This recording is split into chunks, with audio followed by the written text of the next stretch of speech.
নমস্কার বন্ধুরা, চলে এসেছি আজকে আবারও একটি সুস্বাদু রেসিপি নিয়ে। দেখতেই পাচ্ছ, প্রথমেই ময়দা আর নুন নিয়ে একটু ভালো করে ডো বানিয়ে নিতে হবে ময়দাটাকে মাখিয়ে, এবং ডোটা তৈরি হয়ে গেলে তারপরে জল দিয়ে বারবার ময়দাটার ওই ডোটাকে ধুয়ে ধুয়ে সাদা জলটাকে বার করতে হবে। যতবার আপনি ভালো করে ধোবেন ততবার সাদা জলটা যতক্ষণ না অবধি ভালো করে বেরিয়ে যাচ্ছে ততক্ষণ অবধি ডোটাকে বারবার জলে ধুতে থাকবেন। বন্ধুরা, এই রেসিপিটা বাড়িতে ট্রাই করুন। খুবই সুস্বাদু একটি রেসিপি, ছোট বড় সবারই ভীষণই ভালো লাগবে। দেখতেই পাচ্ছ বন্ধুরা, আমি বারবার কিন্তু জল নিয়ে ডোটাকে ধুতে থাকছি। ভালো করে মাখিয়ে মাখিয়ে ধুয়ে নিতে হবে।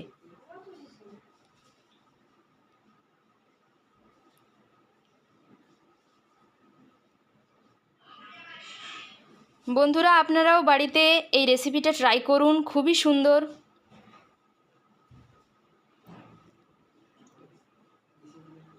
অনেকবার করে জল নিয়ে বারবার করে ডোটাকে ধুয়ে নিতে হবে। এই দেখতে পাচ্ছ কীরকম একটা টান টান ভাব চলে এসছে, ঠিক এই পর্যন্তই এইভাবে ডোটাকে ধুয়ে নিতে হবে। তারপরে কড়াইতে তেল নিয়ে তেলটাকে গরম হতে দিতে হবে। তারপরে ধীরে ধীরে একটু একটু করে সেই ডোটাকে ছিঁড়ে তেলের মধ্যে দিয়ে দিতে হবে। তারপরে নেড়ে ছেড়ে নিন যতক্ষণ না অবধি ভাজা হয়ে যাচ্ছে। দেখতেই পাচ্ছ বন্ধুরা, আমিও তাই করছি।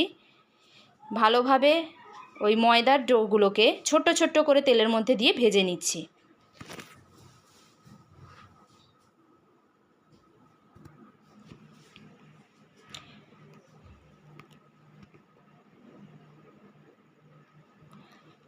তেলের মধ্যে দিলে দেখবেন একটু একটু করে ফুলে উঠছে এবং একটু লাল লাল হয়ে যাচ্ছে। লাল লাল হয়ে গেলেই ময়দার ডোগুলোকে ভাজাগুলোকে তুলে নিন।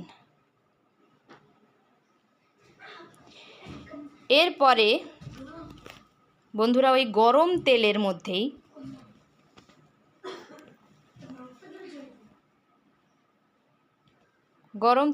আপনাকে মশলাগুলোকে দিয়ে দিতে হবে।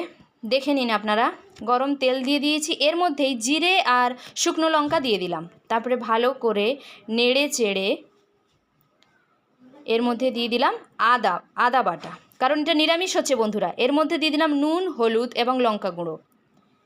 ভালো করে নেড়ে চেড়ে কষিয়ে নিলাম। এরপরে দিয়ে দিলাম কেটে রাখা টমেটো, তার সঙ্গে চিড়ে রাখা কাঁচা লঙ্কা দিয়ে দিলাম। ভালো করে এটাকে কষিয়ে নিতে হবে।